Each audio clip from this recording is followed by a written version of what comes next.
sais pas comment l'expliquer, mais je me suis dit non, c'est pas ma vie, c'est pas moi. Je me vois pas faire ça pendant longtemps. Pourquoi? Toi qui connais beaucoup plus Abidjan. Et Dakar, tu n'as pas décidé de faire carrière là-bas. Gars, tu es Guinéen, tu es originaire de la Guinée. C'est ton pays. T'as pas un endroit où on va te respecter mieux que ton pays. C'est vrai. Partout où tu rentres, on te rappellera toujours d'où tu viens. Ok. Et en pure foot, mais je faisais mes choses moi-même. Parce que ça. Ah ouais? Oui, Tu payais tout? Oui, il n'y a que dans le cas. En pure foot, tout. J'ai fait 2 ans là-bas, je pense. Je fais qu'un seul son officiel, gars. Un son éclaté. C'est moi qui l'ai fait, mais il est éclaté. Tu name drop Saliou Kouyaté en disant qu'il a mangé ton cachet. Pour la fois, vous ne l'avez jamais su. Ouais, réel, hein. Je te regarde moi. Il y a beaucoup à dire sur le projet. Hein? Ça fait parler. Tu name drop beaucoup de personnes dans le morceau, dans pas mal de morceaux. Tu name drop notamment Hezbollah. Muslim.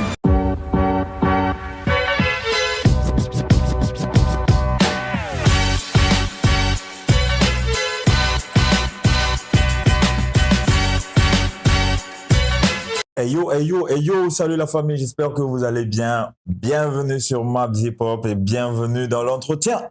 L'entretien, c'est une capsule dans laquelle on reçoit des personnalités du milieu, de la culture, mais particulièrement du hip hop, qu'ils soient artistes, managers, producteurs, ingé son, etc.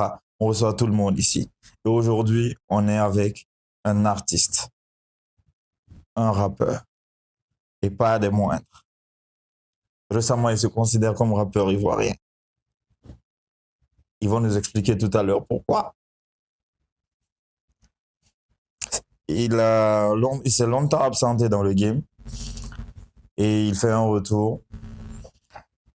On va parler d'un peu de tout, son actualité, pourquoi il a disparu depuis longtemps, pourquoi il ne sort pas des choses, pourquoi c'est sporadique. Aujourd'hui, on reçoit Kilmos et KLM dans la maison. Wow. KLM dans la place, c'est comment, gars? Ça va, frérot, et toi? La forme? Ça va. Ça se passe? Ça va.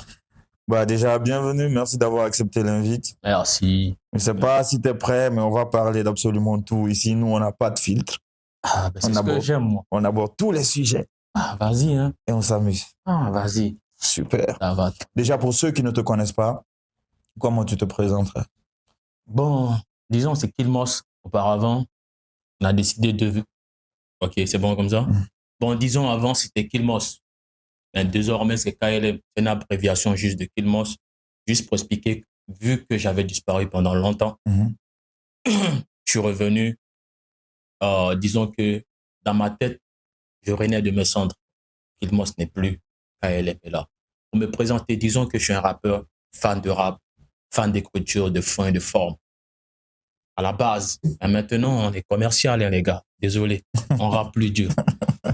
Né à Conakry, né à Abidjan, parce qu'on sait que tu as fait un temps en Côte d'Ivoire. Tu es né où exactement? Je n'ai pas fait un temps en Côte d'Ivoire. Je suis né en Côte d'Ivoire. Okay. J'ai grandi en Côte d'Ivoire. Toute ma famille est en Côte d'Ivoire. Okay. Je suis venu, j'ai débarqué ici en 2019. Okay. 2019, fin 2019, depuis 2020, commencé la musique, à vrai dire. Hein. Okay. Depuis lors, je me suis lancé. Ok, est-ce que tu peux nous parler un peu de ta période en Côte d'Ivoire? C'était comment là-bas? Tu es né dans quel quartier, etc.? Ouais, je suis un boy de Cocody, Locos. Big up à tous mes gars de la Sogefia. Yeah. Alors, c'est vrai, hein, c'est là-bas que j'ai grandi, c'est là-bas que je suis né. Mes parents, ils sont toujours. Et je suis rentré dans le rap, disons que là-bas, quand j'étais là-bas, il y avait plus une culture zouglou coupé décalé. Okay. Moi, avec mes amis d'enfance, on était influencés dès petits par le rap. On voulait rapper. On prenait les sons des rappeurs français et on les rappait. Okay. Ça a été une passion, un déclic. Parce que quand j'écoutais du rap, je me sentais dedans. Ok. Ça, c'est environ à quel âge? Ils ont 9 ans, 10 ans. Tôt. Parce que moi, je suis arrivé très tôt au collège. Je suis un peu intelligent quand même. J'étais déjà au collège. Je suis un peu intelligent. Ouais, quand même. Hein. Il y a des gens qui ne te traitent pas intelligent. Ouais, souvent, on me dit que je suis con. Ok. Ouais. Et pourtant, je ne le suis pas. Tu vois un peu le truc. Okay. Voilà. Donc, c'est depuis cette époque-là que je me suis passionné pour l'écriture. Parce que moi, la base, c'est l'écriture. Il faut que quand je t'écoute, tu me touches. Ok. Il faut que je ressente cette émotion-là, en fait. Peut-être c'est compliqué que d'autres n'arrivent pas à capter ce délire, mais moi, c'était ça déjà dès le départ. Ok. Et même jusqu'à présent, dans les rappeurs que j'écoute le plus souvent, c'est ces rappeurs, quand je les écoute, ils me transmettent un truc. À la base, à la maison, ça écoutait de la musique en famille ou pas du À la tout? maison, Oustas, man. Ninja, Ramadan, Haram, Ok. mon gars, la musique à la maison. Jamais entendu une chanson jouer à la maison, mon gars. Ok. Tout ça, c'est dehors, avec les potes, en squattant avec les gens, les grands frères du quartier, tout ça. Big up à mon gars, Asimio, Vici, Volvic. C'est grâce à lui que j'ai commencé le rap. Ok. Yeah. Vous avez commencé par quoi? En écoutant quoi? Dans tes souvenirs, c'est quoi la chanson qui te vient tout de suite là? Qui me marque en premier, une époque formidable. De Cynic. De Cynic. Ok. Ok. Une époque formidable. Quand j'écoutais, je dis, ouais, mais enfin, il parle de moi. Ok. Il parle de ma vie, des bulletins scolaires que je détestais, tout ça. Je dis, ah, ça c'est mon truc. Parce qu'à l'époque, on écoutait déjà du rap américain. Plus. Après, quand je commençais à découvrir, j'allais écouter tout ça, Boba, même Dizzy La Peste. À l'époque, il a fait son son, là. Inspecteur Dizzy. Ok. C'était 9 ans, 10 ans, comme ça. On était petits, hein. On comprenait pas grand-chose. Mais les petits trucs qu'on captait, ça nous parlait, en fait, directement. Ok. Tu vois un peu le truc. Ouais. C'est ça. Maintenant, 9-10 ans, quand tu arrives au collège, toujours en Côte d'Ivoire au collège? Toujours en Côte d'Ivoire. Ok. Je suis allé jusqu'en... Ici, là-bas, on dit en 3e. Hein. Ici, on dit c'est 10e année. Ok. À partir de la 10e année, je partais plus à l'école. Ok. J'avais arrêté pendant 2 ans. Pourquoi? J'étais devenu un petit voyou. Disons, en vrai. Hein. Les microbes de... Non, pas microbes. Je partais pas piquer les gens. Okay. J'étais un petit voyou. Je partais pas à l'école. On squattait, faisait les graffitis. C'est de là même que vient Kilmos. Ok. Aller graffer sur les bâtiments, les bus qui roulent, se cacher, fuir, tout ça. Voilà. C'est ça le délire en vrai, quoi. On voulait chiller. On est rentré dans les vices. Tu vois. Donc, l'école, ça me disait plus. C'est à cette époque-là que mes parents ont dit, viens en Guinée. Tu vas découvrir ton pays. Je connaissais pas. Okay. Viens en vacances. Je suis venu en vacances. Je suis venu à l'abbé. Là, j'ai découvert l'abbé. Ok. Là, mon daron m'a appelé. Il m'a dit, petit, tu ne rentres plus ici. Hein. Soit tu vis en Guinée, soit tu pars au Sénégal. Tu avais quel âge à l'époque? J'avais 14 ans, 15 ans. Hein, ok. Cette époque-là. Il m'a dit, tu pars au Sénégal ou bien tu restes à l'abbé. Je me suis assis. Je dis, l'abbé, franchement, il n'y a pas de courant. Je ne reste pas ici. Okay. Okay. C'était pour ça que je ne suis pas resté à l'abbé. Parce que j'avais des potes que j'aimais bien, en fait. Mais je dis, il n'y a pas de courant ici. Je ne reste pas. Je vais aller à Dakar. Je vais aller découvrir. En ce moment que je suis parti à Dakar, que j'ai repris les études. C'est là-bas que j'ai continué. Au lycée, c'est ça? Au lycée. Okay. J'ai eu mon bac. J'ai fait ma licence là-bas, tout. Ok. Maintenant, quand tu arrives au Sénégal, tu commences à rapper? Dès la Côte d'Ivoire, je rappais, mais pas studio en fait. Okay. Avec les gars, freestyle. Et puis, reprise de certains morceaux. Quand je suis parti au Sénégal, ça a trouvé que c'était déjà un pays de rap. Ok. Tu vois, j'ai trouvé plein de gars de ma classe qui rappent. Tout le monde rappe. Donc, on se challengeait, quoi. Tu vois, et c'était souvent en Wolof. On c'était souvent en français, tu vois. Challenger, on avait cette passion-là. Donc, c'est de là, de fil en aiguille. C'est au lycée. Je crois que c'est au lycée que j'ai enregistré la première fois. Et chez Iso X. Chez mon gars Iso X. Donc, Iso, ça fait longtemps que vous vous connaissez? Ça fait longtemps. C'est par l'intermédiaire d'un de mes voisins de classe au lycée. Iso rappait déjà. C'est lui qui m'a présenté c'est un Iso. ancien Iso. Oh, ouais. Frère passionné de hip-hop. Je suis parti chez lui, dans sa chambre. J'ai enregistré mon premier son. Ok. C'est même pas moi qui avait posté le son là sur YouTube. C'était un de mes potes. Parce que je rappais, parce que famille musulmane, pas de musique. Donc, ça m'avait jamais traversé l'idée de devenir rappeur. Je faisais parce que je kiffais. J'écrivais tout le temps.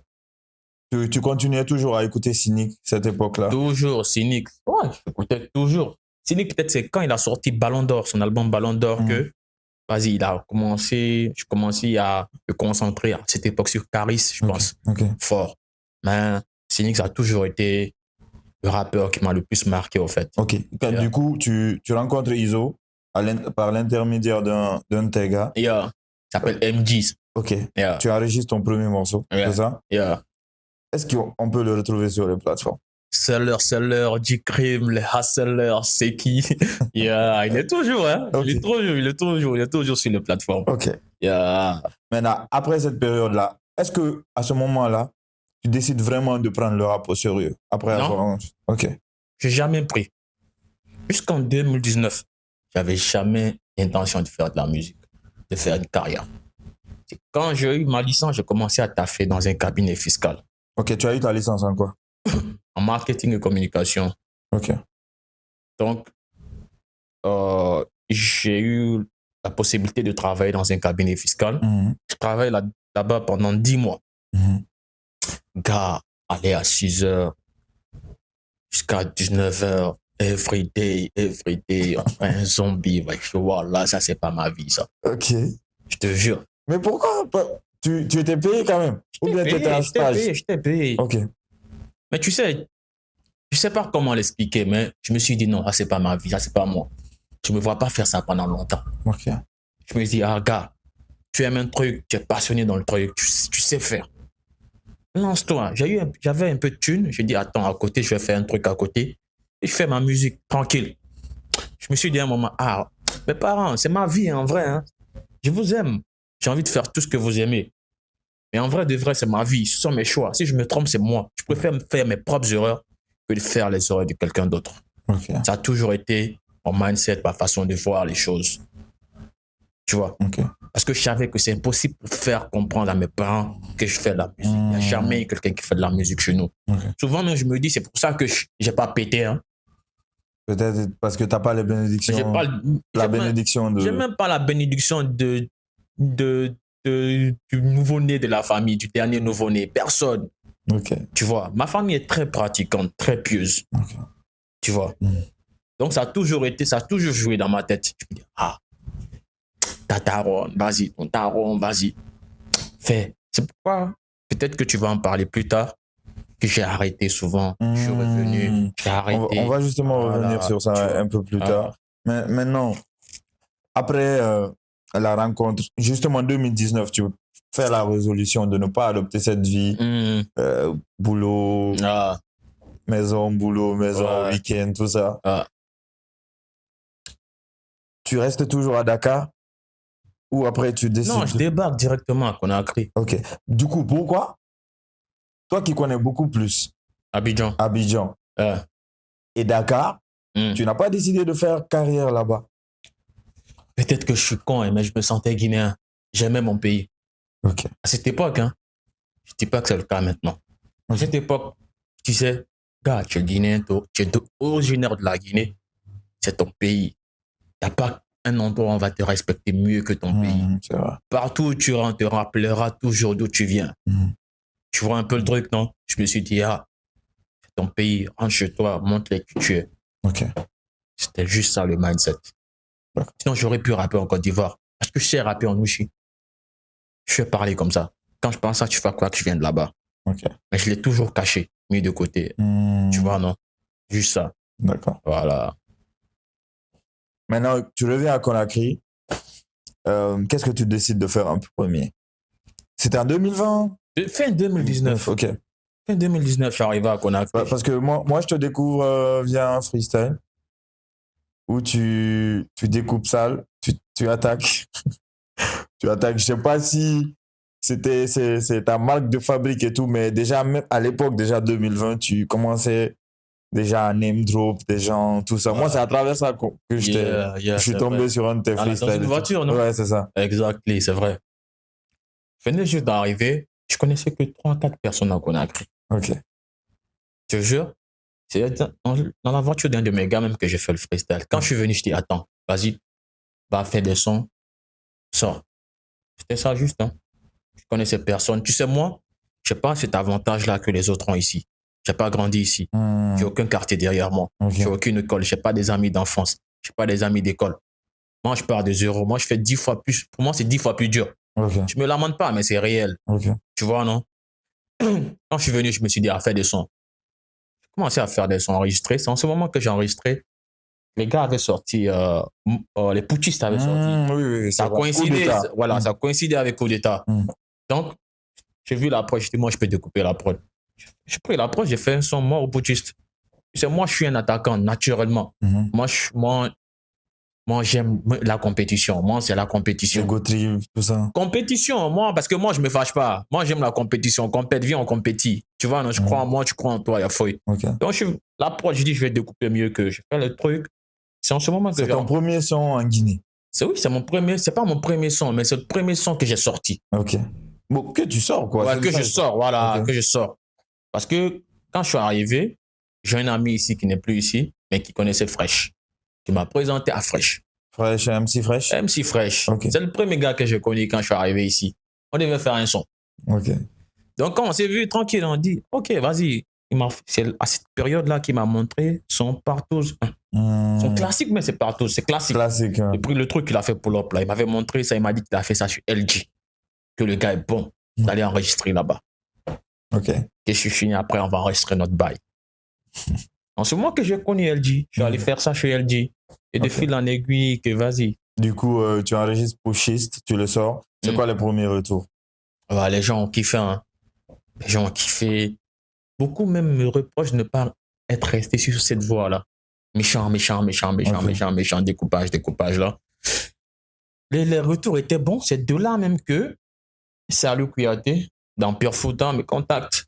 Il me dit, vas-y, je veux qu'on taffe ensemble. J'ai acheté tout. Il tombe sur ton morceau, il t'écrit directement sur. En tout cas, il Facebook. a vu le freestyle forcé. C'est parce que c'est le freestyle qui a fait que beaucoup m'ont connu. Ok. Et il m'écrit sur Messenger. Il me dit, salut, ça va, tranquille. Salut, tranquille, producteur, manager de Tati. Je dis, ok, d'accord. Parce que j'avais entendu parler de lui, mais je ne le connaissais pas. Ok. Il m'a dit, ok, j'ai vu ce que tu fais, ça me plaît bien, je fais qu'on taffe ensemble, qu'on grandisse Direct. ensemble. Oui, c'est ce qu'il m'a dit, parce qu'il m'a vendu l'idée, c'est Marseille. Parce que l'abbé, j'ai toujours revendiqué l'abbé, il veut, parce qu'il avait toujours cette idée-là. L'abbé, c'est Marseille, Conakry, c'est Paris, on peut venir anéantir à Paris, quoi, tu vois. Compétition, toujours, tu vois, non? Tranquille, je dis, ok, vu que je connais rien dans le monde de la musique ici, je dis, c'est une opportunité pour moi. Vas-y, tu ne perds rien, hein. Engage-toi. Je suis rentré dans ça et vas-y. Malheureusement. Bon, on va revenir sur ça, la suite des événements. Mais quand tu sors Pushist, on reste toujours dans le cas de Pushist. Le public aime. C'est quoi la réaction? Est-ce que tu as quelques réactions à part justement Saliou, des acteurs du hip-hop ici? Je ne les connaissais pas réellement à cette période. Hein. Je ne connaissais personne. Hein. Moi, j'ai posté mon truc tranquille sur Facebook. Puis je suis assis et puis je regarde les commentaires. Oh, toi là, tu viens chercher buzz. Oh, toi là, hey, c'est pas mal. Ça, je regardais. C'est moi que je connais beaucoup de gens. Beaucoup de gens qui me suivent jusqu'à présent. Hein. C'est à cette période-là que je les ai connus. Il fallait juste que j'ai donné ça pour tâter le terrain, pour savoir, pour que les gars sachent que je suis là. Je vois. Voilà, tu vois. Maintenant, entre-temps, quand tu sors de Pushist, Salut Kouyaté t'appelle pour te vendre l'idée de Empire. Empire Fouta. Empire Fouta, voilà. Il n'est pas un empire en vrai. Ça c'est selon toi, d'accord. Ça se passe comment, la période? Parce que nous, quand on te détecte après la sortie de Pushist et tout, on voulait que tu participes à un de nos événements battle rap qu'on organisait avec mes gars du CDH. Mais après, on a appris que tu devais aller du côté de l'AB, justement. On n'avait pas appris. Vous avez fait retarder le bail. Je devais assassiner quelqu'un. Vous avez fait qu'il ait une longue vie. Alors qu'il devait être mort depuis longtemps. Après, avec Covid, tout ça, c'est oui, je suis resté pendant plusieurs mois à Conakry. C'est après, quand je suis allé à l'AB, que vous avez commencé finalement. Et avant ça, j'avais sorti le truc avec Wada. L'amour est beau, il paraît. Donc, ça a créé une petite hype aussi. Tu vois, un peu de truc. Du coup, d'ailleurs, le contact avec Wada, ça vient comment? Ça vient de LV, la légende. Ok. Big up à toi, même si tu te fâches souvent sur les réseaux. C'est sensible, petit. Ok. Vas-y. Il écoute Pushist, quoi, c'est ça? Ouais, il écoute Pushist. Après, peut-être tu vois quelques freestyles de moi. Il me dit qu'il aime bien ce que je fais. Après, il m'écrit, il me dit, pourquoi pas, toi et Wada, vous faites un son. Ok. Je dis, ouais, moi, vas-y, hein, moi, je suis prêt, hein, tranquille. Hein. Il me dit, ok, d'accord. Il en parle à Wada. Wada, ok, on cale le truc. Je pars au studio. Wada, en principe, il devait venir me trouver, on fait le son. Je sais pas, il était où. Il n'est pas venu. Okay. J'ai posé, j'ai laissé. Et après, il est venu poser sa partie. De toute façon, quand on se voit, hein, On a posé le son, on a fait le son. Le son, c'était un bête de son hein, quand même. Hein. En vrai, de vrai. Hein. Ouais. Même, même si tu valides pas Je suis ce d'accord, nom, non. là. Hein. Là, sur ce coup, franchement, je kiffe le son, je te mens pas. Voilà. On a fait un bête de son. Hein. En principe, on devait le clipper même. Et après, quand c'est sorti, j'étais où même? C'est que moi, j'ai un souci avec les dates. Ok. Finalement, on n'a pas pu le clipper. Voilà. En principe, on devait le clipper. Ok. Entre-temps, tu pars à la baie. Je pars à la baie. Si je savais. Entre-temps, mais quand même, dans la période où tu es chez Empire Fouta, tu sors des morceaux, non? Tu sors Don Cass, tu sors Konombewai. Je sors le freestyle Tudunurunara. Ben, où tu as une pelle là. Il y a un visuel aussi où tu as une pelle. Oh, l'enterrement du rap guinéen. Un son éclaté. C'est moi qui l'ai fait, mais il est éclaté. La dernière fois, j'étais en train de le réécouter, je dis putain, c'est quoi ces placements de merde là?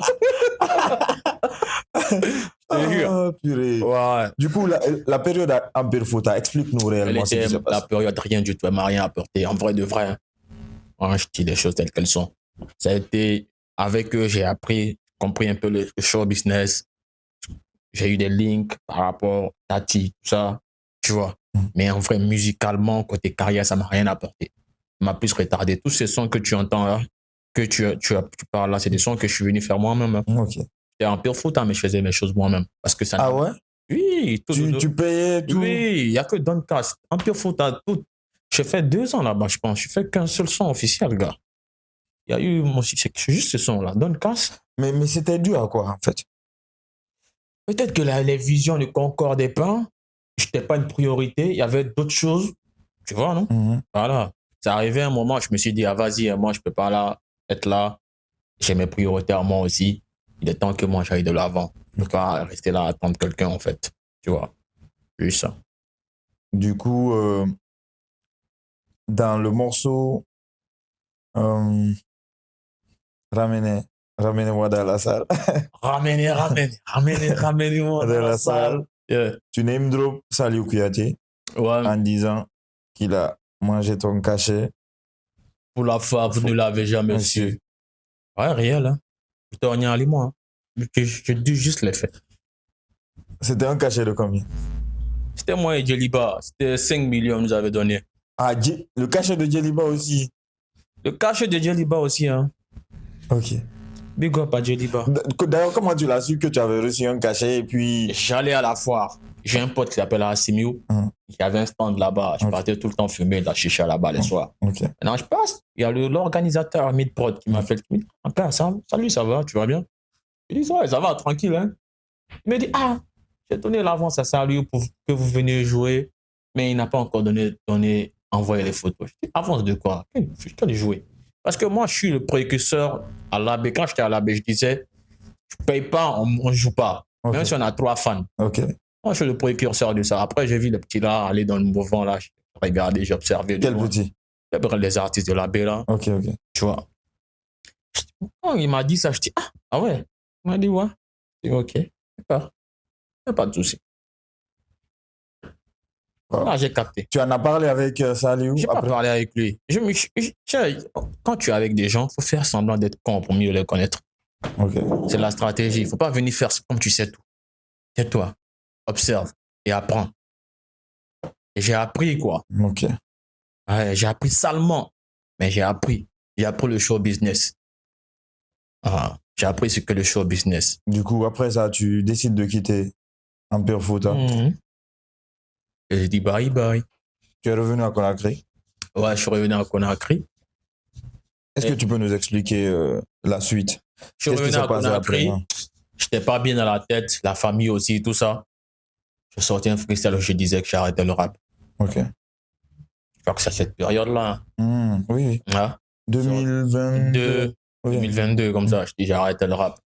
Je pourrais partir à Abidjan. Ah, ok. Tu as...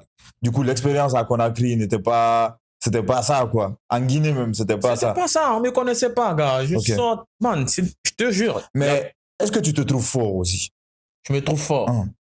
Je suis le meilleur. Comment ça, si je me trouve fort? C'est quoi cette question-là? Non, parce que, tu sais, tu peux te dire aussi, ah, est-ce que je suis à la hauteur? C'est ce que je me dis, quoi. Est-ce que je suis à la hauteur du game? Est-ce que je vais pas arrêter? Peut-être que tu étais dans cet état d'esprit-là, c'est pourquoi je me Jamais été demande. dans cet état d'esprit-là. Ok. Moi, il n'y a pas un rappeur qui est mieux que moi, un gars. Rap, en mode prod, il n'y a pas un rappeur dans ma tête qui est mieux que moi. Peut-être qu'il est fort que moi, Ok. mais dans ma tête, il n'est jamais fort que moi. Du coup, tu retournes à Abidjan. Je Après, retourne là, à c'est Abidjan, pas je ça. retourne avec la famille, je me lance dans des procédures, vas-y, je ne vais pas revenir sur ça. Mais on veut savoir, on veut savoir. C'est quoi comme procédure? Tu là? veux savoir? Tu veux savoir pourquoi? Parce qu'on veut Ça parle savoir pas de pourquoi. rap, là.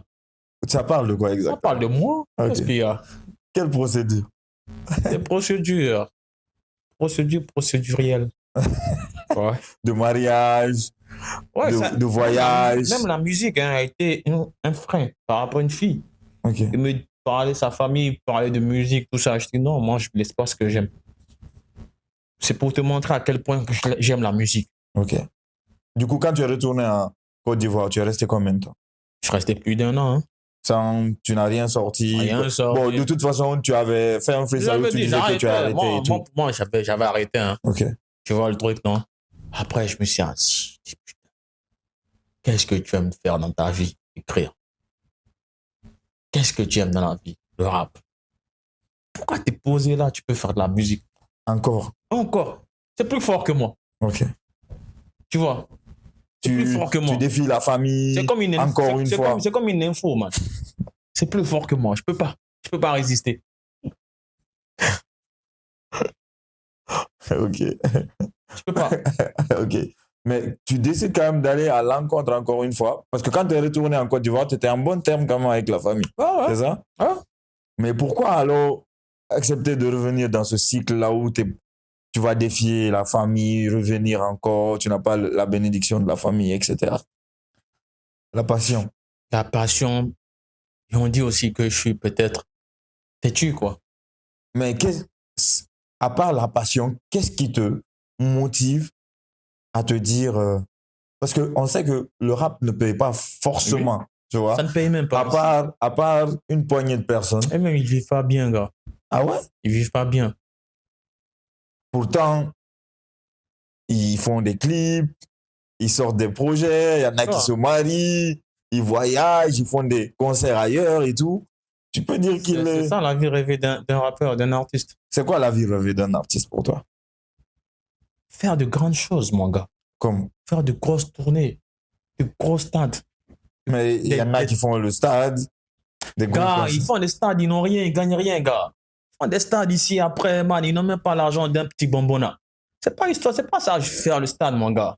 Faire le stade, tu fais le stade. On voit que tu as fait le stade. Par tes accords, parce que tu crées. Par ta voiture. Parce que par ton mode de vie. Tu nous fais rêver, tu dis, ouais, tu es assis là. Moi, le rappeur est né, je suis assis là, puis je regarde, je dis, ah ouais. Moi, le rappeur est né. Je dis, ouais, le gars, il a atteint un step, hein. Tu vois. Mais moi, je suis là de loin, tu me motives déjà. Parce que je vois ce que tu fais. Je vois ce que tu arrives à créer avec ta musique. Des petits succès. Après, ils font des concerts et après, il reste 5 mois. On ne sait même pas ce qu'ils font. Ils sont en lune de miel ou pas, on ne sait pas. Okay. C'est pas pour moi, c'est pas ça la réussite. Tu vois. C'est pas en tout cas moi, c'est pas de ça que je rêve. Ok. Moi, je rêve grand. Je suis fou peut-être, mais je rêve grand. Du coup, tu décides de revenir vers 2023. Ouais, 2023. Avec un EP. Avec un EP, tout de nous, une mixtape plutôt. Une mixtape, ouais. Yeah. Tout de nous, là. L'EP, tu le consommes l'EP comment? Bon, je commence à réécrire en studio avec JR. Je pars chez JR. JR on the beat qui était qui a fait truc là, les sons des strikes. Ouais. Kausari, je pense. Ouais. Il était chez Espro Record. Espro Record, exactement. En ce moment, il était à Abidjan. Ok. Donc. Ah, il est ivoirien. Il est ivoirien. Ok. Il est là-bas, même actuellement. Je commence à contacter JR. Je pars chez JR. J'enregistre des sons. Comme les sons là commencent à être beaucoup de sons au moins. Vas-y, sors un projet maintenant. Montre de quoi tu es capable quand même. Les gens vont savoir. Pas faire de la musique, tu as 0 projet. C'est pas faux. Tu vois, non? Je dis, ok, je sors un projet. Je finalise le projet, je viens à Conakry.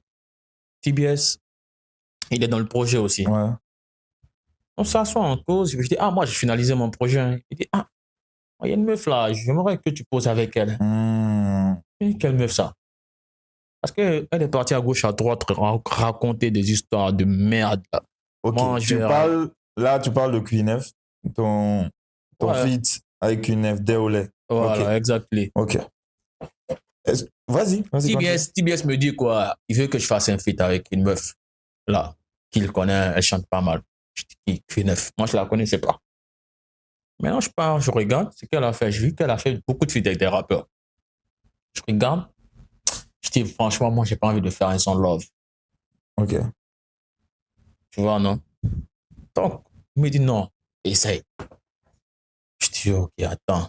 Il dit, ça serait bien d'avoir une voix féminine dans ton projet. Tu vois un peu le truc, non? Je suis assis, je m'assois. Je dis, bon, vas-y. Hein. Une idée m'est venue en tête. Je dis, attends, faire un son avec elle.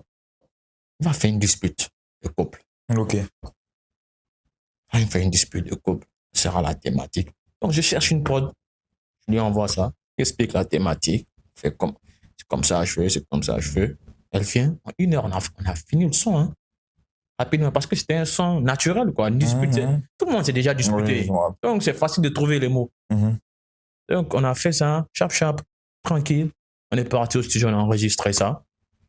On a écouté l'équipe. Toute l'équipe me dit, c'est ce son-là qu'il faut clipper. Parce que moi, en principe, c'est pas le son-là que je voulais clipper. Hein. Ok. C'est pas le son qui me... C'est pas le son que j'ai envie d'écouter quand j'ai envie... C'est lequel tu voulais clipper, intro? L'intro, ramenez-moi dans la salle. Tu vois, les sons qui me caractérisent en vrai de vrai, quoi. Et là, on dit, non, ça, c'est commercial. Vas-y, toute l'équipe m'a dit, toi, tu fous, quoi. Vas-y, on clip Déolé. Déolé. Ok. Enfin, comme tout le monde a dit, il ne faut pas que je fasse le têtu. On a clippé Déolé. Déolé est sorti. Et puis, ça a eu l'effet que ça a eu, quoi. Zéro promo, zéro com. On a pris ça, on a mis ça sur YouTube. On a dit. Et puis TikTok aussi, ça a fait passer. Ouais, TikTok, tout ça. Je dis, depuis comment je fais des sons et puis les filles écoutent. Mais j'ai l'impression que tu n'étais pas à l'aise avec. Je suis pas à l'aise avec des jusqu'à présent. Toujours pas. Jusqu'à présent. C'est un morceau que tu regrettes? Je regrette pas. Ok. Je regrette pas. C'est un bon morceau quand même. Ouais. Mais c'est pas un morceau que je m'en suis acheté. J'ai envie d'écouter ça. Ok. C'est un son qui fait partie de mon histoire, de ma carrière. C'est quoi ton son préféré dans le projet Tuduno Runanahal, le volume? Tuduno Runanahal, c'est Fuck Anene. Fuck Anene. Mais déjà, pourquoi Fuck Anene? J'ai pas compris en fait. Non, je parle dans le. Pourquoi déjà? Non, c'est simple, hein, fuck Anene. Oui, mais pourquoi? Est-ce qu'il y a une histoire, il y a des antécédents avec eux? En fait, j'ai entendu beaucoup de bruit de couleur où on dit Anene, genre les artistes, quand ils donnent des vêtements des artistes, quand les artistes là finissent de faire les shootings ou bien les clips, ils ramènent les vêtements. On les demande de bien se laver, mon gars. Genre, on t'envoie un gros kabakou, donc lave-toi bien. Hein. Pas, tu vas laisser des traces sur le vêtement et puis tu ramènes ça. Mais bon, peut-être que c'était juste pour le tournage, c'est-à-dire ils viennent, ils font le tournage après, ils rentrent. Pourquoi? Parce que aussi, ça se passe même ailleurs en fait. Mais c'est pas une marque de luxe. C'est pas une marque de luxe. C'est une marque de luxe. Ce que je dis dans le son, c'est fuck Anene, je vais Céline Fendi. Je parle des marques de luxe. Moi, je vise ça. Je vise pas une marque bas de gamme. C'est pas une marque en vrai. C'est ça que je parle. C'est pas une marque, pourtant ils développent le truc. Quelle marque? Qu'est-ce qu'ils ont créé à part un logo? Mais si, ils ont des designs particuliers. Ils utilisent le design du Kendeli avec des couleurs, tout ça. Ils en ont quand même. Moi, c'est côté artistique, oui. Le fait qu'ils fassent ce genre de bail-là aux artistes. Pourquoi je dis fuck Anene? C'est juste ça. Moi, j'ai rien contre eux. Hein, parce qu'ils ne me verront jamais là-bas. Donc, bonne chance à eux. C'est quoi ton projet préféré dans Tuduno Runanahal? Mais je viens de le dire, fuck Anene. Ouais, oui, c'est vrai. C'est vrai. Le gars, il est paniqué. Hein. Appelez. Je voulais parler de ton top, quoi. Ton top 3. Il y a ça, il y a l'intro, il y a, on va dire, ramenez-moi dans la salle. Ça, c'est mon morceau préféré. Hein. Ouais, ça ne m'étonne pas. Rappeur dur, là. C'est à cause de là qu'on n'évolue pas dans le rap. C'est à cause de. Pourtant, tu n'aimes pas Déolé. Oh, tu aimes Déolé?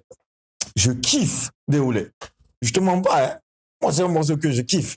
Parce que tu peux ne pas l'aimer, mais tu rappes dedans quand même, en fait. Et tu as ramené quelqu'un en feat qui va s'occuper du côté chant et tout, tu vois. Mais toi, tu restes quand même dur, en fait. Côté. Je reste moi. Hein. Oui, Ouais, je suis pas dur, je suis moi. Tu restes toi. Bon, quand je dis tu restes toi, tu incarnes bien le personnage et puis tu ne parles pas dans des histoires de chansonnettes et consorts, tu vois. Ça passe. Un chéri en calame. Du coup, après la sortie du projet, on voit aussi t'as clippé l'intro.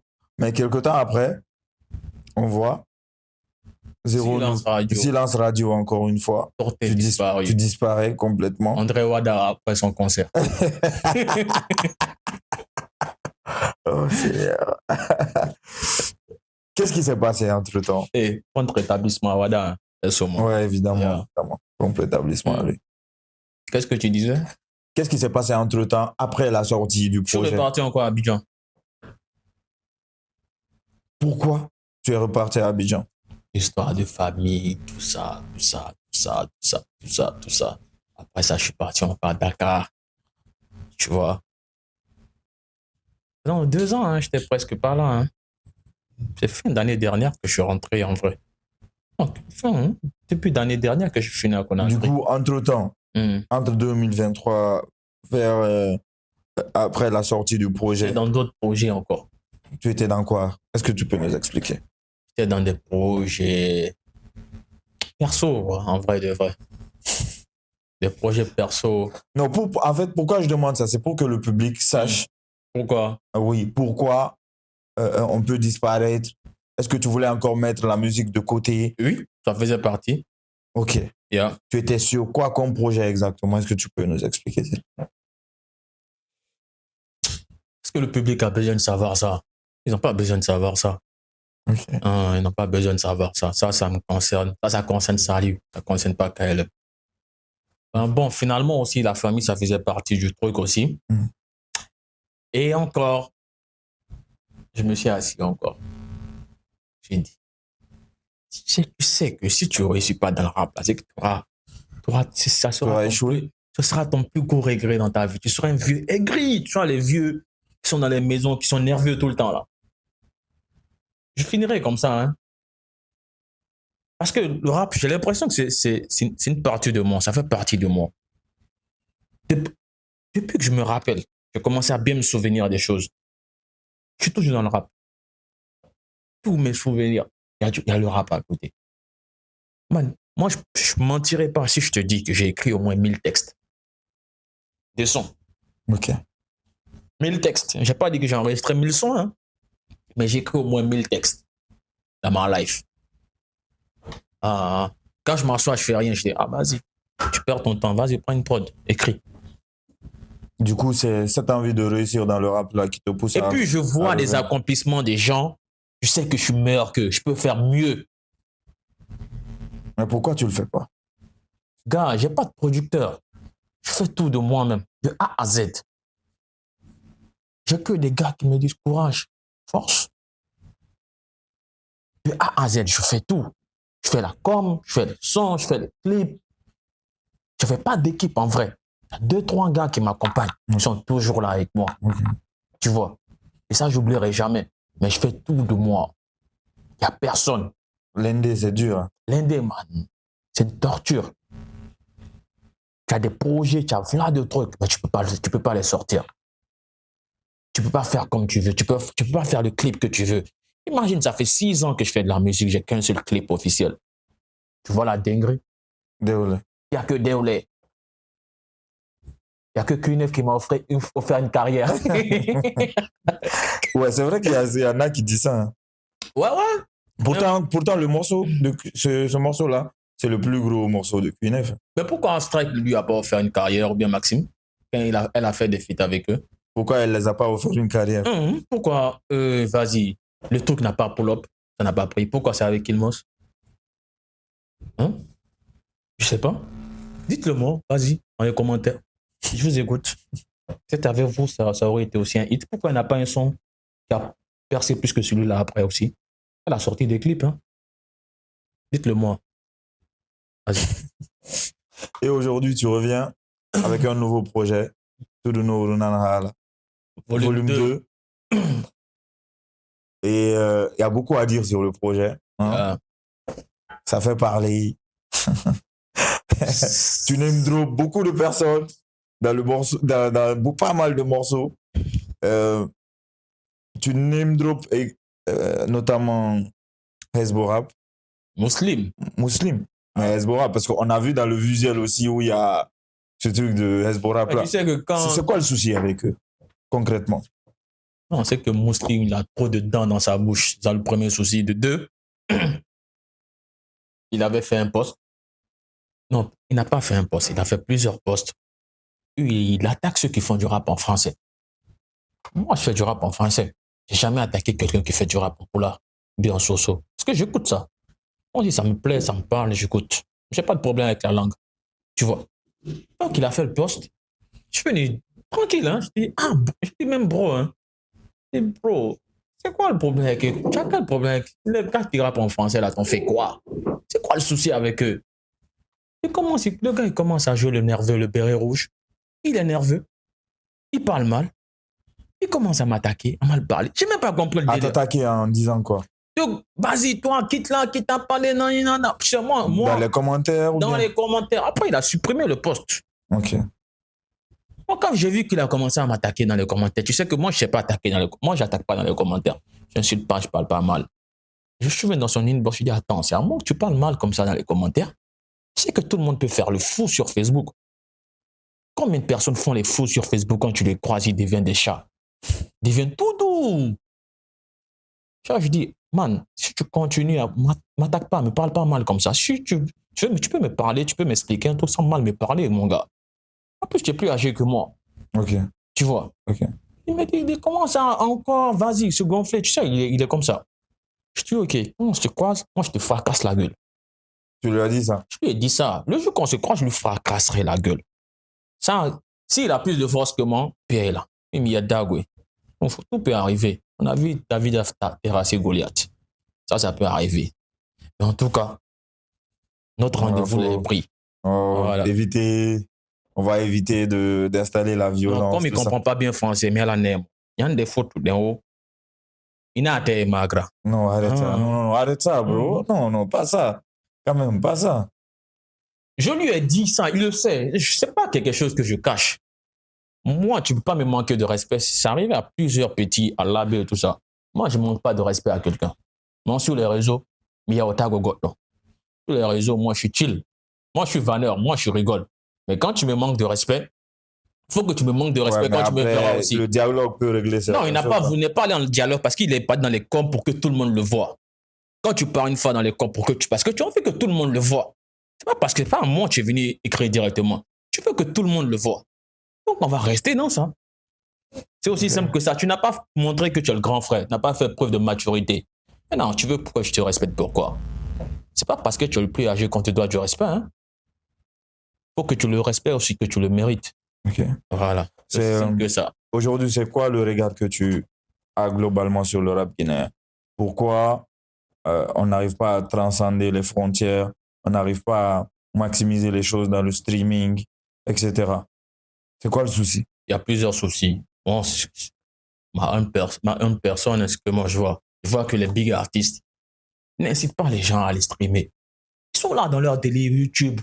Allez-y, 100 000, 24 heures, 100 000, 5 heures. Il n'y a pas que ça, les gars. Poussez les gens à les streamer, à aller sur Spotify, à avoir un compte Spotify.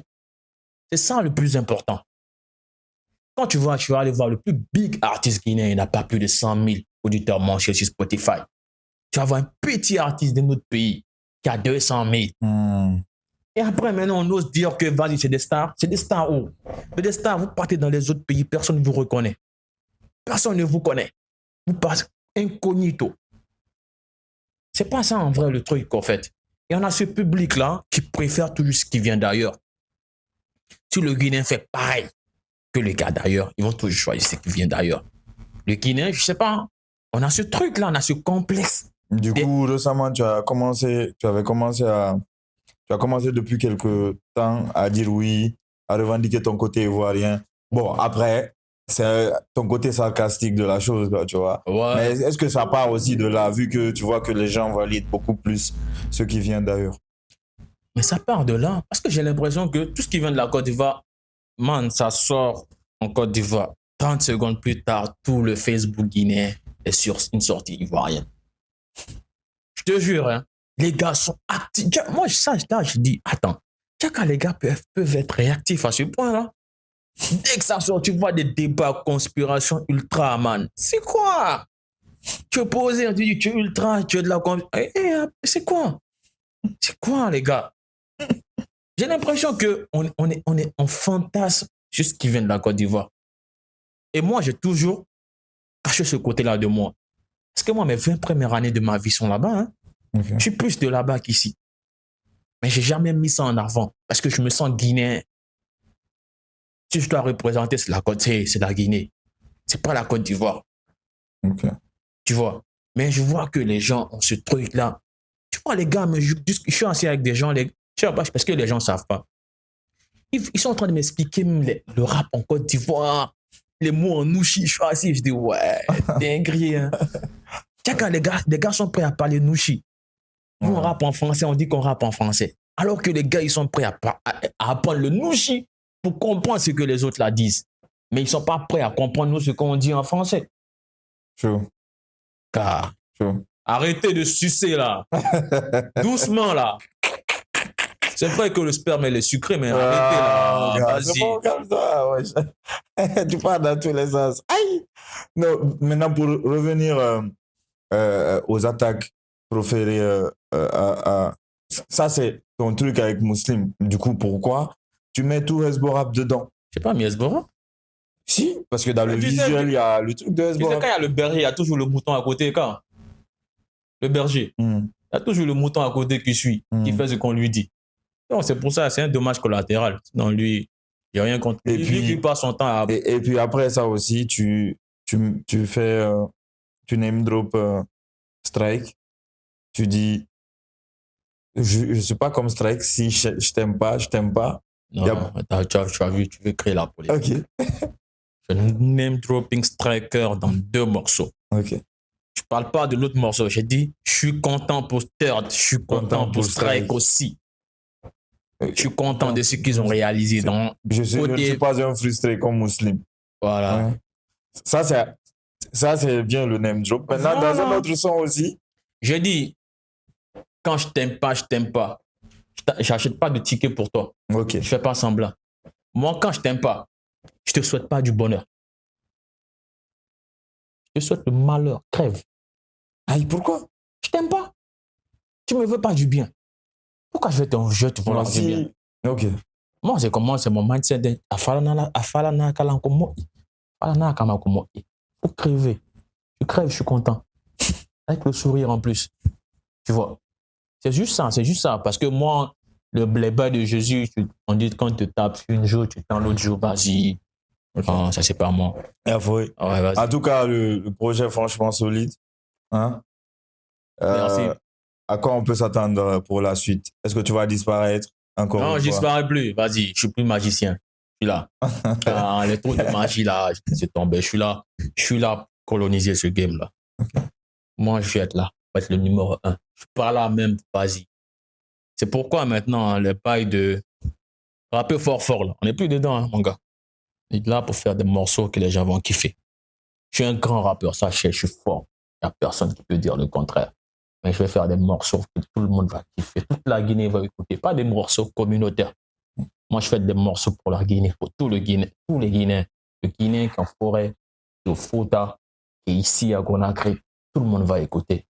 4 coins de la Guinée, Inch'Allah. En tout cas, tout le Nourou Nanahala, la mixtape volume 2 est disponible. C'est quoi la transition de Kilmos à KLM? Parce qu'on avait vu un post où tu disais maintenant, ce n'est plus Kilmos, c'est KLM, René. KLM, Kilmos c'est mort. Kilmos doutait. Il ne savait pas s'il allait faire carrière ou pas. KLM, il est sûr. Donc Kilmos c'est mort. C'est une transformation en KLM. On est venu pour toniquer. Pour toniquer. De A à Z. Je n'ai pas d'amis dans ce rap. venu pour être le numéro 1. Je suis pas là pour, vas-y, sourire avec quelqu'un. Ok. Cause vous tous. Du coup, tout le monde Nana, la mixtape volume 2, disponible partout. Disponible partout, Spotify, Deezer, Apple. Allez streamer, même Orange vous offre des passes gratuits pour aller streamer. Allez streamer, 30 000 le mois. Tout Nana la volume 2, KLM, DK. Vous savez, il y a des morceaux pour tout le monde. Même toi qui ne comprends pas français, il y a des morceaux pour toi. En tout cas, allez streamer, allez donner de la force. C'est le rap guinéen, c'est KLM, c'est tout le nom Nana la volume 2. Merci d'être passé, mon gars. Merci, le Big Maps. En tout cas, c'était cool d'échanger comme ça pour une première fois, quoi. Ouais, c'est tranquille, hein, tu sais, avec moi, c'est toujours comme ça. Est-ce qu'il y a quelque chose dont on n'a pas parlé que tu veux aborder? Bon, on n'a pas encore parlé. Je ne suis pas encore numéro 1. Quand je serai numéro 1, je te le dirai. Inch'Allah. Big up. Merci d'être passé. Hein? Merci. Et puis, merci pour tous les SO dans les différents morceaux. Que ça soit pour Tournoi BPC, tu vois, et puis même les autres morceaux précédents. Franchement, un gros big up. Tu es l'un des premiers avec Malaikan qui nous a name drop dans un son. Et puis, vas-y, big up, quoi. Big up à vous aussi. Continuez à streamer, likez cette vidéo, partagez-la, commentez, dites-nous ce que vous avez pensé de cet entretien avec KLM. Et puis voilà, on va prendre du plaisir à vous lire en commentaire. Et puis dites-nous également quel est le prochain rappeur ou l'invité qu'on devrait avoir dans l'émission. N'oubliez pas de rester hip-hop. N'oubliez pas de rester hip-hop. Cette émission-là, on l'a tournée dans un magnifique cadre qui nous a été alloué par Lundu Group Service. Ils font tout ce qui est location à courte et à longue durée. Ils ont de magnifiques appartements dans tout Conakry. On va mettre toutes les infos dans la description. Vous allez aller checker ça. Voilà. Et puis, nous, on vous dit... Streamer! Du streamer. Let's go!